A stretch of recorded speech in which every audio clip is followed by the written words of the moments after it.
level-headed. Fuck you! Calm, cool, and collected. I have a bigger penis than him. Judy Gold is on the line to keep us all connected. What the fuck is the matter with him? A steady hand to guide us. She'll keep us calm and carry on. No fucking way! Too bad Jimmy Reefer Cuck didn't find her worthy of a song. Well, Judy Gold. And he's such a fucking penis head liar. I'm not kidding. Yes, ladies and gentlemen. So, that's the President of the United States. That's the president. Judy Gold joining us just off of her big star turn in a fundraiser for Senator Menendez in New Jersey. Oh, yes. He's actually in my hotel room right now. He wants to get his money out of the safe. He's got it stored all over the country. He's got a whole bunch of gold bars. Oh, my God. Damn, that's hard to travel with. Yeah, he's like, you're Judy Gold. Will you hold on to these gold bars? Nice. Yeah. That's Sam and Emma. I'm going to apologize. I'm at a hotel in Washington, D.C., as you can tell, because there's artwork behind me. And I couldn't get on the Wi-Fi. So then I'm like, I have to be on a television show. Sort of. And they gave me the staff Wi-Fi, which I can't even tell you how many. Forget it. How is Wi-Fi not in a Washington, D.C. hotel? How they're do they like, not? You have to get on it, and you have to put in your email. I kept putting in my email, and it's like, not working. And then I called, and they're like, we'll give you the staff one. So I'm thinking, oh, the staff one is like the name of the hotel and like an exclamation point. But no, it's like 95 digits and dollar signs and exclamation points and uppercase and lowercase and number and letter. It was, yeah. So I'm here. And what are you doing in D.C.? Are you testifying in front of Congress or what's going on? Yes, and I'm working at the Arlington Draft House tonight. And tomorrow night. So tonight at 7 and tomorrow at 7 and 9:30. Well, I thought that you were in someplace tropical because you have a tan. You've got a tan, Judy. Well, Emma, that is very observant. Now, I spent the summer in Provincetown, Massachusetts, because it's required when you join my lesbian club. And Understood. I play tennis every day. And is that right? Yes. And although I put on sunscreen, I still get bronzed. Okay. I might have put on a little bronzer, but you know what? I still wear my mask, even if the bronzer gets on the mask. Oh, that is a very difficult. Yes. I mean, I've dealt with that, but we're all coming off COVID here, so we got the office got hit by COVID. Well, you guys saw that in the Cassidy revelation, right? Oh, sorry, the Trump book, that Trump advisor Cassidy Hutchinson. Oh, yes, she said that Trump had bronzer on his mask, and that's why he didn't want to wear it. I mean, I sympathize with him. Okay, but like I did a reference that you guys had no reaction to. COVID break. Thank God for Matt Black. Actually, it was Bradley who. Bradley. Bradley said that. Yes. They look exactly alike. Bradley's from New Jersey, by the way. Okay. Yeah. Well, so have you been touring a lot? Have you been performing a lot, or is this like your first time back after the summer? Well, during the summer, I work at the Post Office Cafe and Cabaret, and I do 3 shows a week, 3-hour shows a week, work on new material, and I did that all summer. I don't know if you saw my feature in the New York Times. I was featured in How She Spends Her Sundays. Nope, I don't watch. I don't know what that is. It's a big thing. I don't read the. They followed me around, and Alex Strauss, great, what a great journalist. She wrote the article, and it was all about how I spend my Sundays. And I had a great time. I love working in Provincetown. The audiences are smart, and now I'm back on the Crapo Road. The Crapo Road. Is this your first gig back on the Crapo Road? Yeah. And do you find that people really turn out when you refer to these venues as Crapo? Well, no, I don't think the venue's Crapo. I just hate the packing. I can't. It's like I'm too old, Sam. I'm 60. I'm 60 years old. How much longer can I schlep? You don't look 60. Thank you. And I haven't had anything done either. But how long can I schlep like this? I mean, but I love being on stage. I love doing stand-up. So that's the dilemma. Right. And how big is this venue in Arlington? Who knows? Okay, fair. I really do my research. And so this is your first time back on the road in months, I guess. Well, yeah. In July. I was at the Montreal, the Just for Laughs, and so that was 12 days. I wanted to kill myself, and now I'm here. It's only like last night I was in Baltimore and I interviewed Leslie Jones because she has a new book out, which is fantastic. So I interviewed her at the Enoch Pratt Free Library.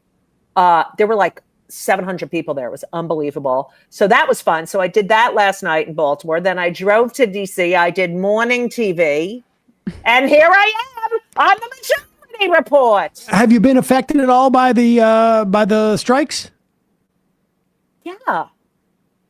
Sam, I'm in the Writers Guild and SAG-AFTRA. Okay. All right. I am. Yeah, it's horrible. Why haven't we picketed together on a Thursday? I picketed, but I didn't. Then I went away, and now I'm going to start picketing again. It's ridiculous. And let me tell you something. The shows that I did for cable, or not streaming or whatever, the residuals, they go to the producers make so much money, and me who wrote all my jokes and all this stuff, I get nothing. It's horrible. Well, Matt was just saying that he saw you on Unbreakable Kimmy Schmidt. On one of those streaming services that I'll probably get wasn't like paying 34 cents. Let me tell you something. Yeah. That what was that show, like? Here, I'll tell you what it was like, Emma, because I've done other television where I had much bigger parts. So they're like, can you come on and be a clown? And I said, no. And they're like, no, it'll be really fun. And I'm like, I'm not going to make myself look like, a crazy person. I am a crazy person, but I don't want to so, and it didn't have any it had like one or two lines. And then I'm like, no. And they're like, no, they really want you. And they're going to improv. You're going to improv. And you're going to have a bunch of lines and blah, blah, blah. Of course, I go there. We do the whole thing. And I don't even think I had a line, Bradley. Did I? You had a couple of lines, but yeah, it wasn't. It's Matt Lack. This is Matt. Yeah. Oh, Matt Lack. I thought Bradley saw me. Okay, I can't with the two of them. You know, Judy, that just because they're two straight white men, they're not the exact same person. They don't look anything alike at all. So feel so erased. I know right they now. don't. Shut This up, is Emma. this is What side are you on? reverse discrimination that I'm witnessing. I can't tell who's talking. And shut up. I don't want Emma on anymore. Wow. I can't believe she's still there. Sam. Are you in the same room? Yes. Yeah. Yeah. Okay. You don't do double shot, like a shot of the two of you? We never do two shots. This just two. It would mean when we went during COVID, we moved the cameras right up close, and so now we can't do a two shot. The cameras used to be wider, but I guess it was during COVID that we had to switch it up. We were already online video. And so and then we've just found this to be. Who cares about a two shot? Yeah, exactly. Screw the two shot. I was never a two shot guy. I mean, we did. I think you knew that. We did use a two shot. It does today. add variety. We did use a two shot today, but we don't use a wide establishment shot. Let's put it that way. Okay. That's old style. That's old school. Okay, I'm so we don't sorry. do it. We don't do it that way anymore. All right. So sorry. So what are you doing the podcast? I mean, you're I'm touring.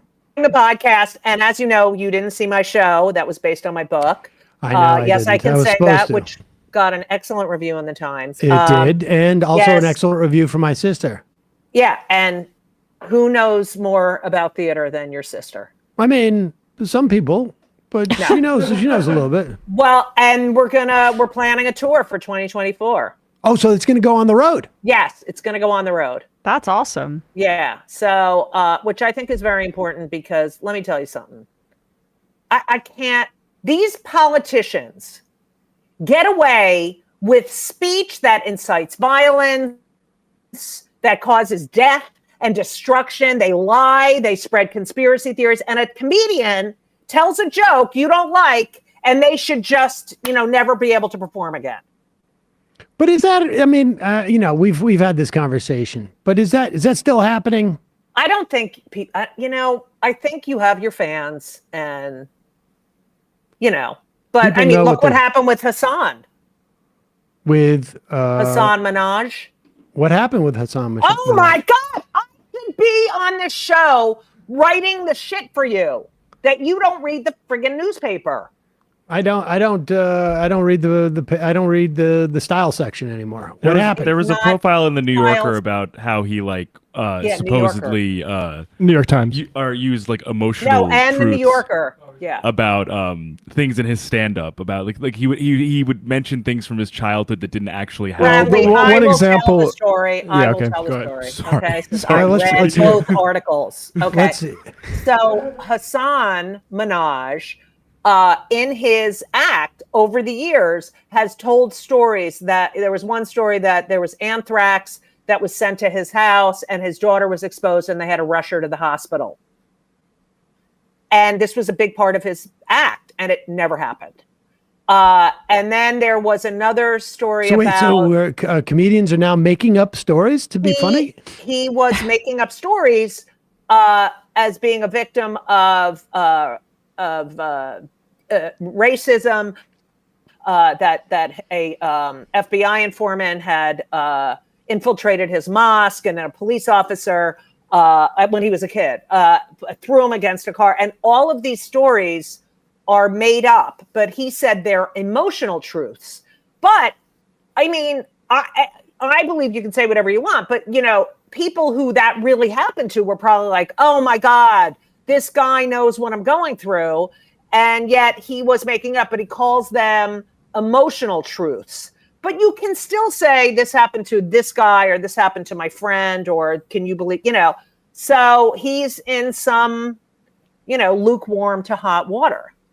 And, all right. And so first off, how did they find out that these weren't true?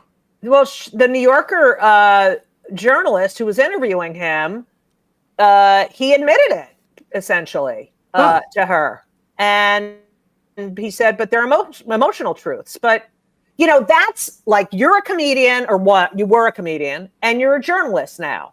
I mean, I was arguably a comedian and I'm arguably a journalist. Let's right. So let's do the quotes. But, when you base your act or your persona on social justice or whatever, your politics or, I mean, I found it shocking, and it's one thing to make up, I hate my wife, I hate my kids, that kind of thing. That we all know is just, but to make up these stories like that are so specific and just lie. I mean, how do you trust the guy?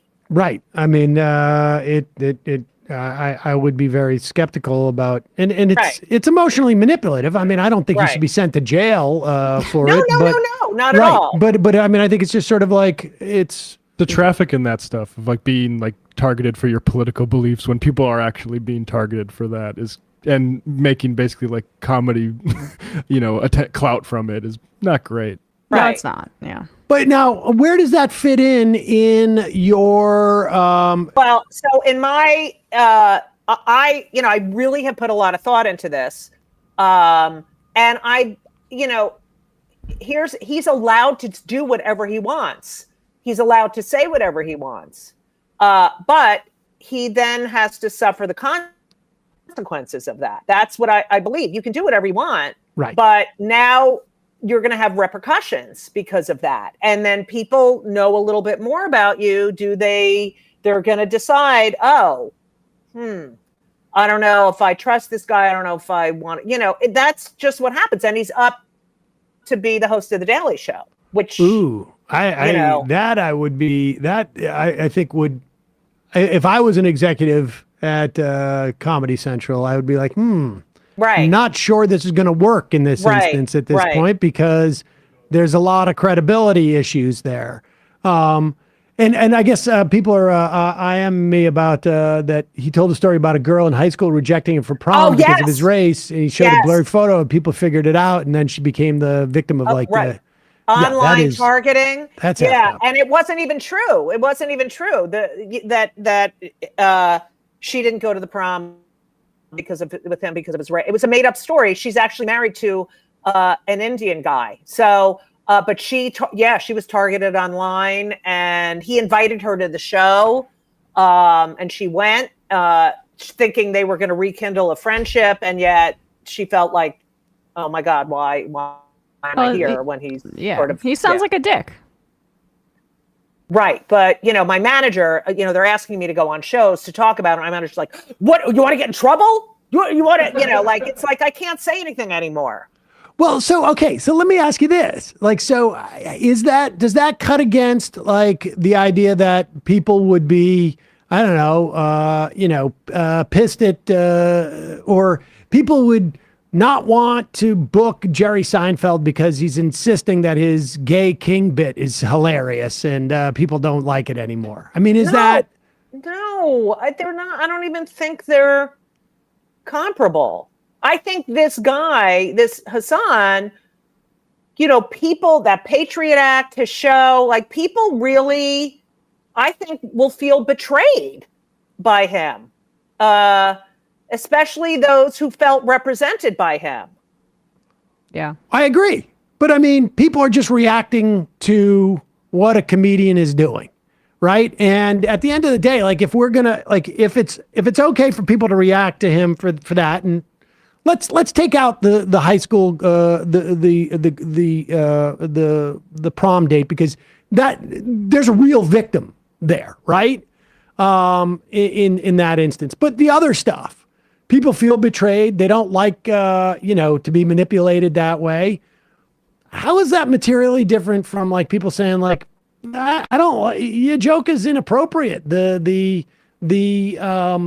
inappropriate and dishonest, like brutally dishonest, I think are two different things, Well, they are, but I mean, they're being decided by the same. But don't you think he's considered more than, like, I think Jon Stewart is considered more than a comedian. I mean, well, yeah. And the Daily Show, I think Trevor Noah is more than a comedian. George Carlin was a comedian, but for us, he was more than a comedian. And Richard Pryor, they changed the world, I think. But I think that, that journalistic comedian type thing, there has to be an element of trust. Yeah. I mean, I think, but there's a certain element of trust that's associated with just comedians too, don't you think, or no? Yeah. But I think it's I think we're on a different level now. Emma, what the fuck? No, Emma was really offended by what you said to her. She's going to try and regain her composure. Where did she go? Back in a minute. She went to. Did she get up during the last segment? No. I've never seen her do this. Really? I've never seen this type of reaction. Yeah. No, I get what you're saying, but I also think love to argue, Sam. You just want to play devil's advocate. That's true. Matt and Bradley both know that I am right. But, these people are probably coming up to him like, oh my God, I was the victim of this, and thank you for speaking up. And, I'm sure he's like, you're welcome. And he's, in that. That's creepy to me. It's super creepy. Right. It's super creepy to me. So there you go. But, I also like, there's stuff that like Nick DiPaolo does that I find super creepy too. Oh, please, duh. What happened to him? Nothing. As far as I can tell, not much, actually. Really? I mean, he was tolerable. Like, we used to do Tough Crowd, and it was like, oh, shut up, Nick. But now it's gone, oh my God. I just remember on Beat Cops, actually. You were never on set at the same time, but, he was in that too. Yeah. And I remember talking to him on the set of Beat Cops, which was when did we shoot that? Like 98 or something like that? Yeah. And he said to me, I was like, so where are you living? He's like, I'm going to come back to New York. You can't, there's no work for a white guy out in LA. And I was like, what? Are you kidding? There's Oh never my been, God, that's there's never been hilarious. more white guys being hired in anything ever, Right. Than it, particularly at that time. Like there was one network, and they had basically the buyers had expanded over the course of like 5 years in that era from essentially 3 networks to 4, 5, 6 networks. Right. And I think like Paramount, UPN or whatever they called it, that they were like sort of targeting maybe shows to a black audience. But there was so much work for a white guy. And like the idea that he was like blaming, black people getting hired was, I just found like incredible in that moment. Yeah. It's some of the stuff that comes out of his mouth is quite shocking. And now he's working for Crowder. I know. And There you he's go. like tripling down on that. Yep. Well, there you go. All right. Wants to be Rush Limbaugh. What can you do? Well, yeah. Well, I mean, you suggesting that there's some type of oxycodone type of situation? No, I wasn't, Sam. Stop. Okay, putting I'm words just in my trying to. mouth. I'm trying to. Speaking of tease that. oxycodone, where the fuck is Emma? Emma's trying to get over like what you had said to her. She just got a phone call from a former prom date. Yeah, she's Oh, Emma's God, trying the to clean jokes up here her. are just flying. And have you been following the election? I mean, you must be excited. You know I don't. I'm not informed. If it happens, I don't know. I don't know what I'm gonna do. Like my body cannot handle it. Just the stress Of that thing. Do you think it's gonna? I mean, I can't. I can't believe we're in. I cannot. It is mind-boggling. Mind-boggling. Did you ever have a moment where you thought like, okay, fine, we're done with that guy and he's not coming back? Oh, yeah. I did. I thought that. After when Biden won, I thought, okay, good. He's going to, get us back on track. I cannot believe.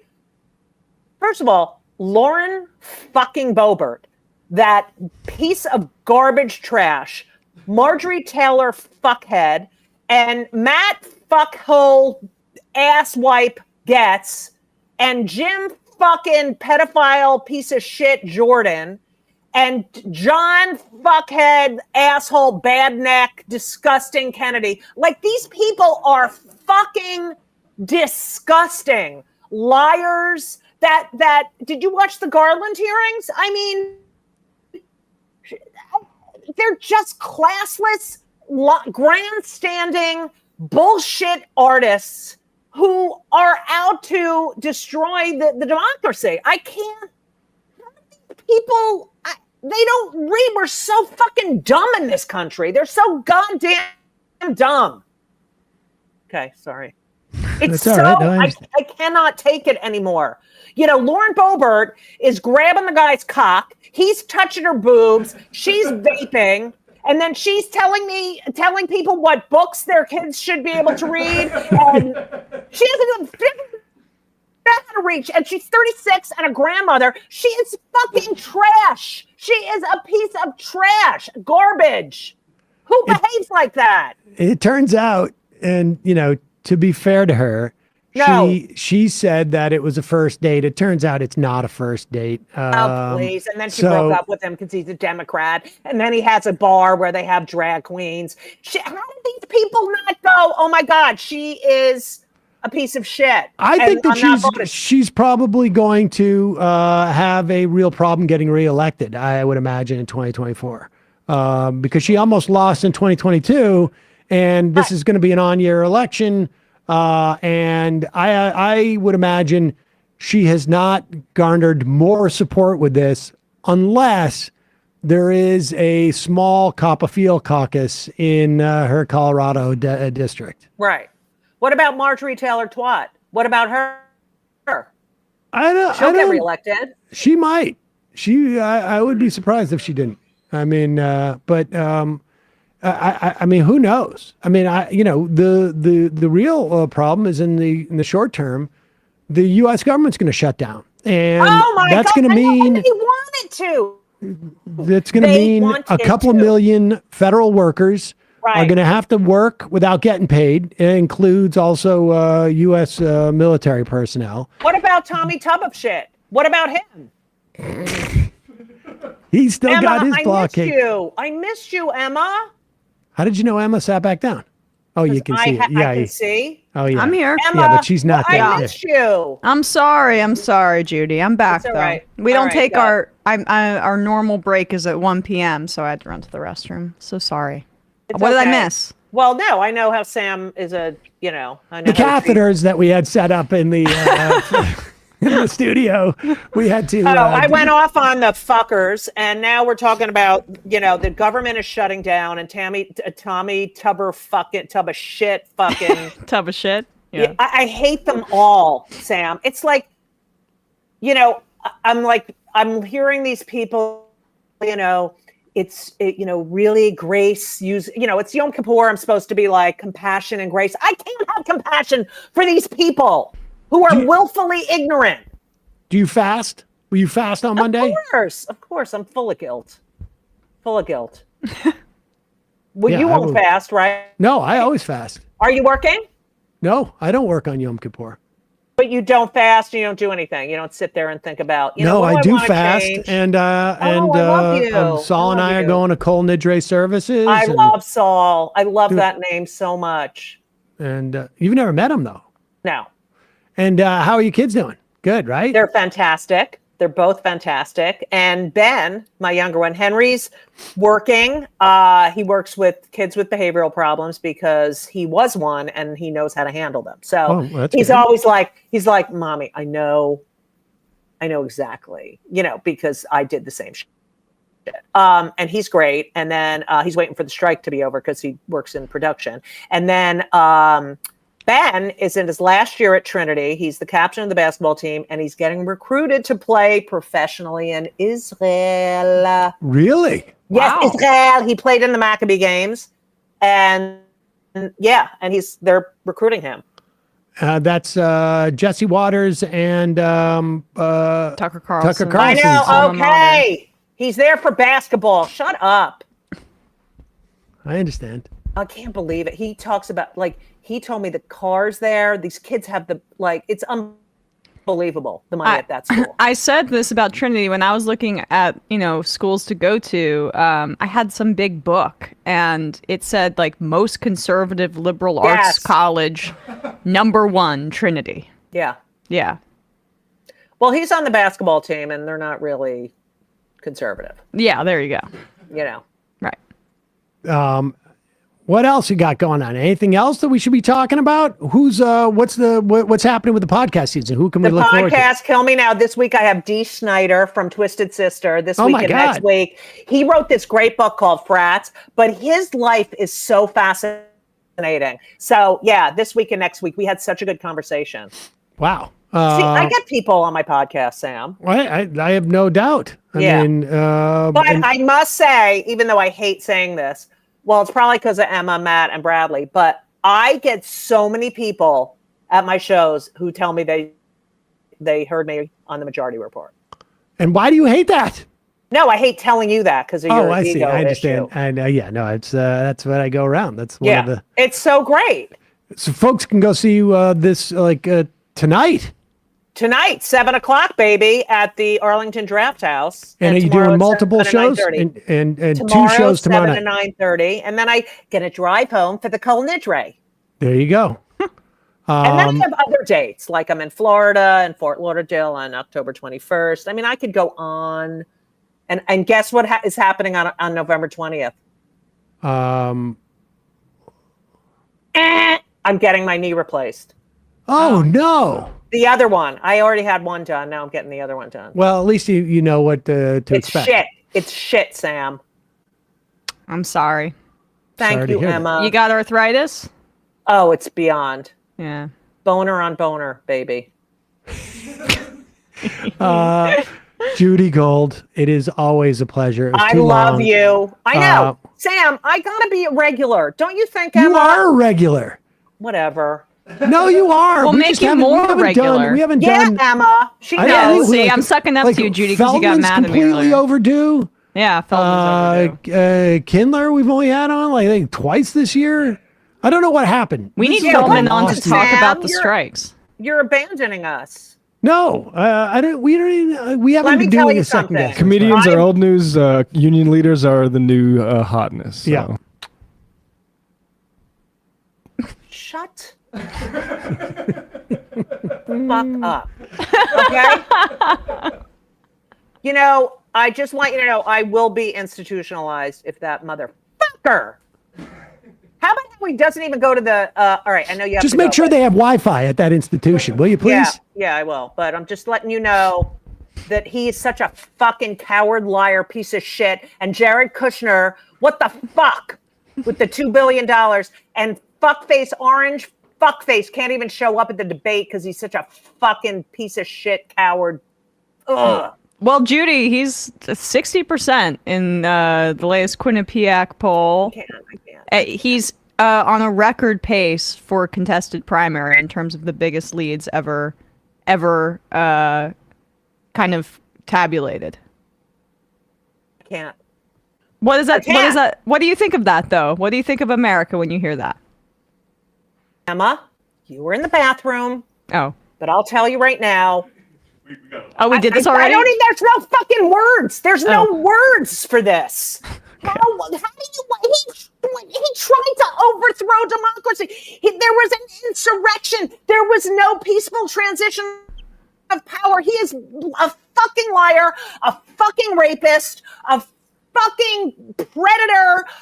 He's dishonest. He's a mob boss. What the fuck is going on with these people? We'll have to wait until your next appearance to answer that question.